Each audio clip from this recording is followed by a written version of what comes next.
All right, so today we're diving deep into India's asset management industry. Sounds good. You sent over a whole bunch of reports on this, and it seems like everyone's talking about how much this market is booming. It's certainly been an exciting time to be following this sector. Yeah, but before we get too caught up in all the hype, we need to take a closer look. Absolutely. We need to dig deeper and figure out if this growth is really all it's cracked up to be. Exactly. So where should we even start with something like this? Well, I think a good place to start is with a bit of historical context. Okay, so back to the beginning. Yeah, India's asset management industry has a longer history than a lot of people might realize. Really? Yeah, the very first mutual fund in India, the Unit Trust of India, was established way back in 1963. Wow, 1963. That's like ancient history in the world of finance. It is, but it's important to understand where things started to appreciate how far they've come. So from those early days with just one mutual fund, how did we get to this massive boom everyone's talking about now? Well, it wasn't an overnight thing. After the Unit Trust of India, you had public sector players entering the scene in the late 1980s. Okay, so the government got involved. Right, and then private companies followed in the 1990s. And it just kind of took off from there. What's really interesting is that the growth of this industry has been pretty steady and resilient.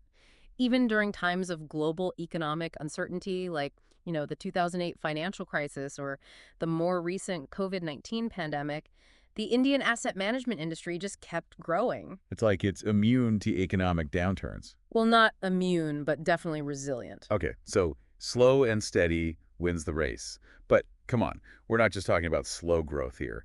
The reports you send over mention some pretty massive numbers, right? Something about the industry growing like 6 times its size in the last decade. That doesn't sound slow and steady to me. You're right about that. The growth has been phenomenal. In 2014, the total assets under management, or AUM, for the industry was around 9.75 trillion rupees.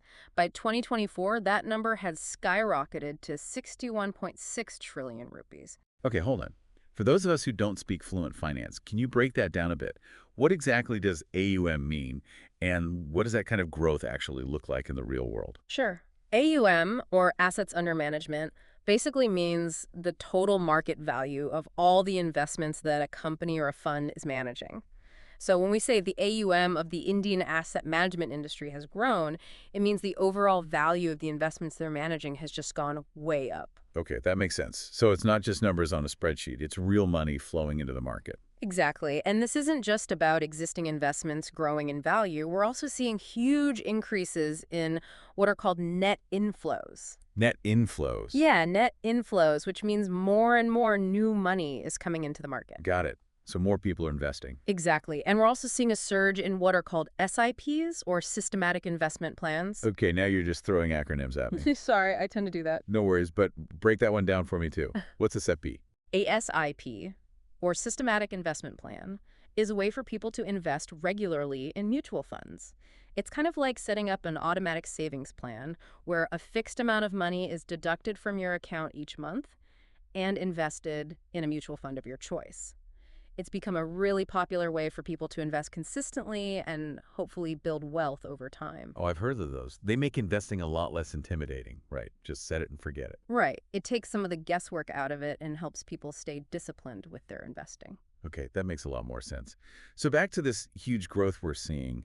Who's driving all this investment? Is it just, big institutions, or is there something else happening here? What's particularly fascinating is that a lot of this growth is actually being fueled by individual investors, not just those big institutions. Really? So it's not just the Wall Street bigwigs. Everyday people are getting in on the action. That's right. We're seeing a real democratization of investing in India, with more and more individuals participating in the market through mutual funds and other investment avenues. In fact, individual investors have now surpassed institutional investors in terms of their overall contribution to the industry's AUM. Wow, that's a huge shift. So what's driving this change? Why are so many individuals choosing to invest in mutual funds and, other market-linked products? Well, I think there are a few things at play here. First, there's a growing awareness and understanding of financial markets among the Indian population. Like people are realizing that there are other options besides just putting their money in a savings account. Exactly. People are starting to understand that those traditional savings methods, like fixed deposits, might not offer the same growth potential as investing in the market. So they're looking for better returns. Right.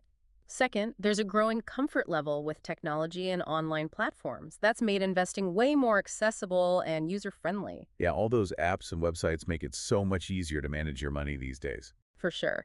And third, there's a general sense of optimism about India's economic future, which is encouraging people to invest and sort of participate in the country's growth story. So a perfect storm of factors coming together.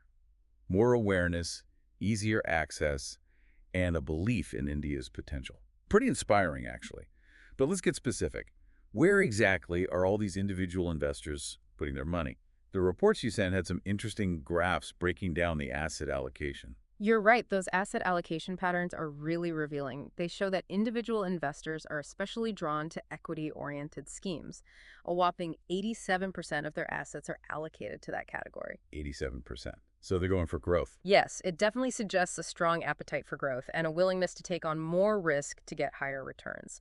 On the flip side, institutional investors tend to have a more balanced approach, with a larger chunk of their assets going into debt and liquid funds. So less risk, more stability. Right, and that difference in approach probably comes down to their different investment goals, risk tolerance, and how long they plan to invest their money. Okay, that makes sense. You know, individuals, especially younger investors, they might have a longer time horizon, which means they can afford to ride out any short-term ups and downs in the market.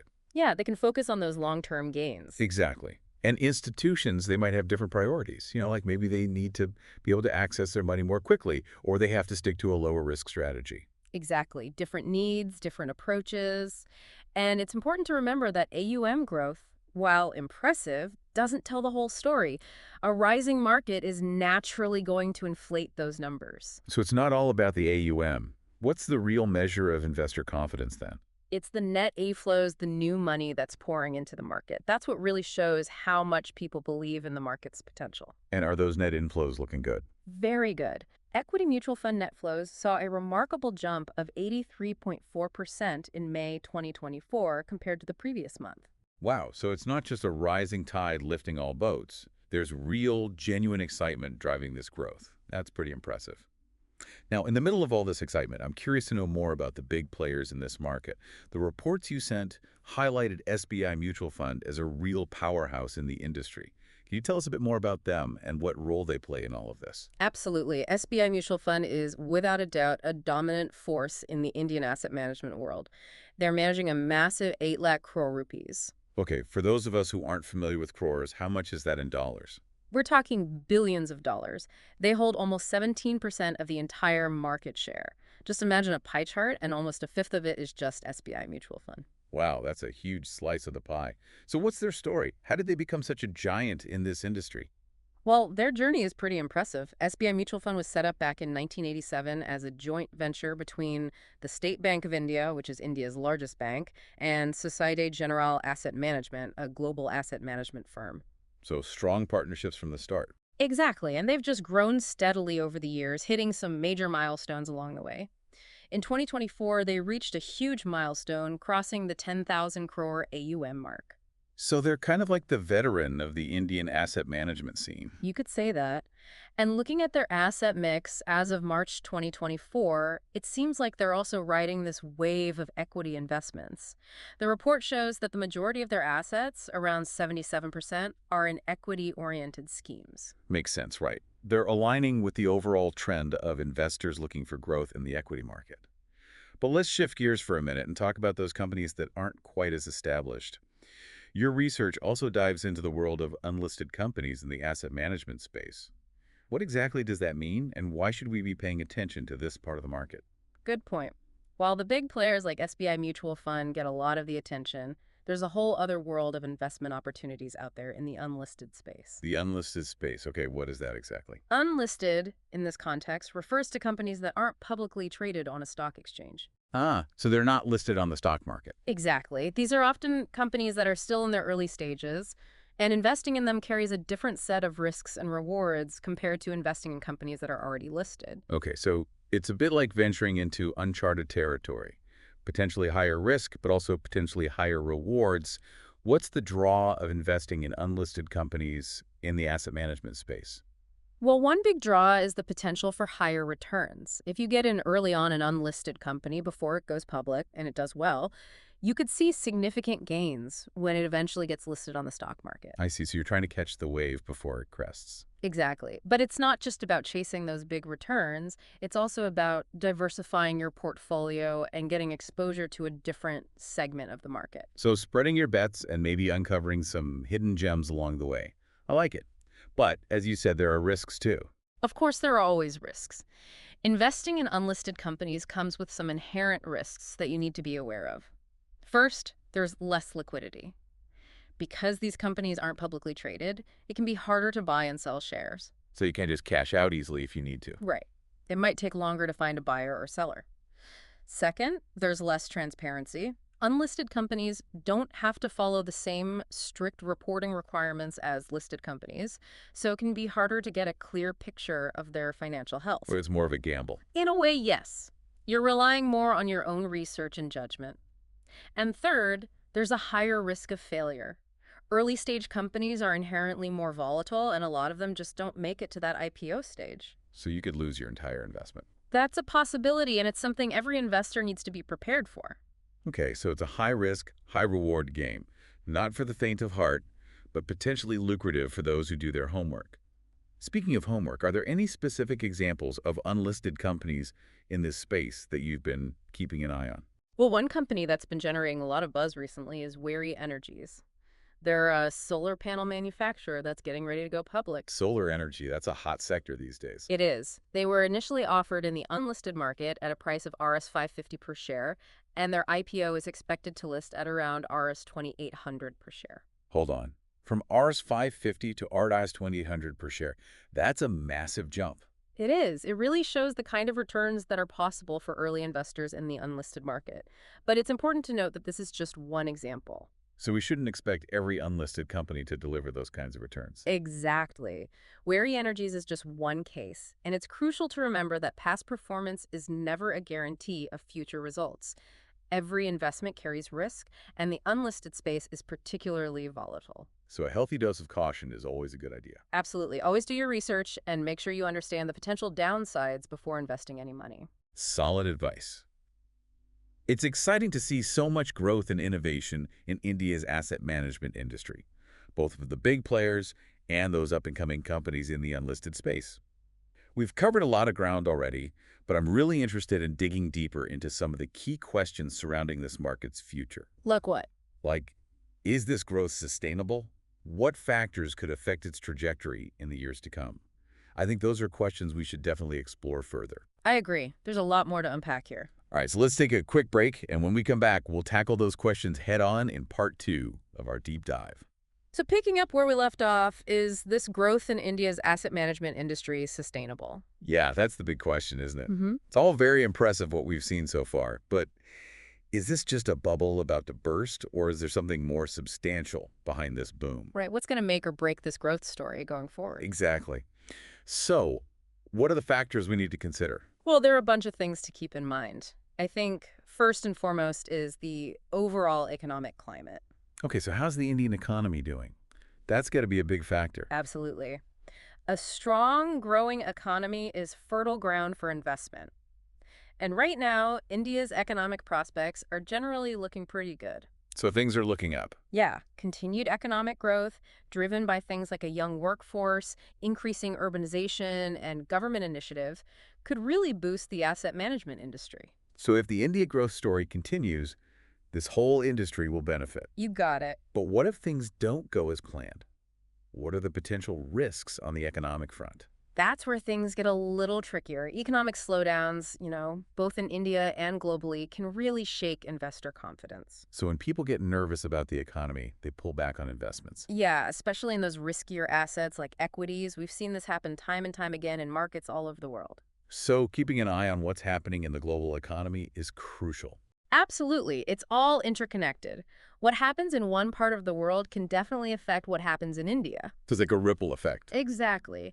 But beyond the economy, there's another big factor to consider. Like what's that? The regulatory environment. Ah, so the rules of the game. Right. The Securities and Exchange Board of India, or SEBI, plays a huge role in shaping the asset management landscape through its regulations. Their past decisions have had a major impact on the industry's growth. Like what kind of decisions? Well, for example, in the 1990s, they introduced regulations that allowed private companies to enter the market. That was a big turning point. So they opened up the playing field. Exactly. And any future changes they make, whether it's to protect investors, promote transparency, or address new risks, could also have a big influence on how the industry develops. So it's about finding that balance between regulation and innovation, right? Yeah, you need regulations to protect investors and keep the market fair, but too much regulation can stifle growth. It's a delicate balance. For sure. And investors need to stay informed about any potential changes and understand how they might impact their investments. Okay, so we've got the economy and regulations. What else should we be paying attention to? Well, demographics play a big role in the long-term prospects of any industry, and that includes asset management. Demographics. You Yep. mean like the age and makeup of the population? Exactly. And India has a relatively young population with a median age of around 28 years. Okay, and how does that affect things? This younger generation is a potential gold mine for the industry. Really? How so? As they enter the workforce, start earning, and become more financially savvy, they're likely to become a major force driving investment activity. Makes sense. They've got time on their side. A longer investment horizon means they can take on more risk and potentially see bigger returns over time. Right. And they're more likely to be comfortable with technology and online platforms, which makes investing easier and more accessible. So this demographic shift could be a real game changer for the industry. I think so. Okay, so we've got a lot of reasons to be optimistic. A growing economy, favorable regulations, and a young, tech-savvy population all point to a bright future. But let's not get carried away. We also need to talk about the potential challenges and risks. Of course, there are always two sides to the coin. So what could throw a wrench in the works? What could hold back India's asset management industry? One challenge is the level of financial literacy in the country. So even though awareness is increasing, a lot of people still don't understand the basics of investing. Right. And that lack of financial literacy could limit the pool of potential investors and hinder the industry's growth. It's like having all these great investment opportunities, but people don't know how to take advantage of them. Exactly. Another potential challenge is competition. The asset management industry in India is getting more and more competitive all the time. You've got both domestic and international players fighting for market share. So it's a tough market to crack. It can be. This competition can put pressure on fees, squeeze profits, and make it hard for smaller players to survive. So only the strong survive. It's a bit like that, yeah. And then, of course, there's the elephant in the room, global uncertainty. Ah, yes, the wild card. We can't ignore it. Things like geopolitical tensions, economic volatility, and unexpected events can impact markets everywhere. So even though the Indian market is focused on India, it's still vulnerable to global forces. Absolutely. A global recession, a spike in oil prices, a geopolitical crisis, any of those could spook investors and lead to capital flight. So there are definitely some risks on the horizon. There are, and it's important to keep those in mind as you're evaluating this market. Okay, so we've talked about the good, the bad, and the uncertain. But let's bring it back to our listener for a moment. Why should they care about all of this? What does it mean for someone who's tuning in to our deep dive, trying to make sense of the world of investing? That's the key question, isn't it? I think the Indian asset management industry, for all its complexities and challenges, represents a really compelling opportunity. An opportunity for whom? For anyone who's looking to grow their wealth and be part of India's growth story, whether you're a seasoned investor or just starting out, this market has a lot to offer. So it's not just for Wall Street types or financial experts. Everyday people can get involved and potentially benefit. Absolutely. But the key is to approach it with a clear understanding of your own financial goals, your risk tolerance, and your investment time frame. Investing isn't a one-size-fits-all thing. So what works for one person might not work for another. Exactly, and that's why it's so important to do your research and figure out what's right for you. Research, research, research. I'm hearing that a lot today. But what kind of research are we talking about? Well, there's so much information available these days. Industry reports, company filings, independent analyses, expert opinions, it's all out there. Take some time to learn about the different types of mutual funds, understand the risks and rewards of different asset classes, and get familiar with the things that can affect market performance. Don't be afraid to dive in and get your hands dirty. Exactly. And don't hesitate to reach out to financial advisors or experts who can give you personalized advice and help you navigate this complex world. So get informed and get some expert guidance. Absolutely. And one crucial principle to remember, no matter what your investment strategy is, diversify. Diversify, meaning. Don't put all your eggs in one basket. Spread your investments across different asset classes, sectors, and companies. Why is that so important? It helps to reduce risk. If one investment doesn't perform well, you've got others to cushion the blow, and it can potentially boost your returns. So it's about building a balanced portfolio that fits your long-term goals. We've covered a lot of ground in this deep dive: the history, the players, the trends, the risks, the opportunities. But before we wrap up, I'm curious to hear your overall assessment of the Indian asset management industry. What's the big takeaway for our listener? It really feels like we've just scratched the surface of this whole topic. I know, right? There's so much to explore, but unfortunately we do need to start wrapping up our deep dive. So what's your final verdict on India's asset management industry? What's the one key takeaway you want our listeners to remember? Well, I think the Indian asset management industry is at a really fascinating point right now. There's just so much potential, driven by a lot of positive things like a strong economy, a young and growing population, and more people becoming interested in investing. But it's not a market where you can just jump in blindly and expect to make a quick buck. Investors need to be more strategic, more careful, and really pay attention to the details if they want to succeed. So no more just riding the wave of a booming market. Exactly. Those days are over. You really need to do your due diligence and make smart choices if you want to come out ahead. What advice would you give to someone who's interested in this market but doesn't know where to begin? Well, the first thing is to figure out what you want to achieve with your investments. What are your goals? Are you looking to build long-term wealth, plan for retirement, or maybe save for something specific like a down payment on a house? Once you've got a handle on your objectives, you can start exploring the different investment options in the Indian asset management industry and see what aligns with those goals. So it's not a one-size-fits-all situation. Different goals mean different strategies. Exactly. And once you know what you want to achieve, the next step is to think about how much risk you're comfortable taking. How do you feel about the possibility of your investments going up and down in value? Are you okay with some short-term volatility if it means potentially higher returns in the long run? Or do you prefer a more conservative approach? Your risk tolerance is going to be a major factor in deciding what kinds of investments are right for you. Yeah, it's important to be honest with yourself about how much risk you can handle. Some people are fine with a little bit of a roller coaster ride, but others not so much. Right. And then you need to consider your investment time frame. How long do you plan to invest your money? If you're in it for the long haul, like for retirement, you might be more comfortable putting a bigger chunk of your money into equities, which historically have the potential to grow more over time. But if you need that money sooner, you might want to focus on a more balanced portfolio with more fixed income or debt investments. It's all about aligning your investment strategy with your own personal circumstances and goals. Absolutely. And remember, investing isn't a one-time thing. It's a journey, and it's a process of constantly learning, adapting, and making adjustments as you go. Stay curious, stay informed, and don't be afraid to ask for help from experts if you need it. Great advice. It's not about having all the answers. It's about being willing to learn and seek guidance when you need it. As we wrap up our deep dive today, is there a final thought-provoking question you'd like to leave our listeners with? Something to ponder as they start exploring India's asset management industry for themselves.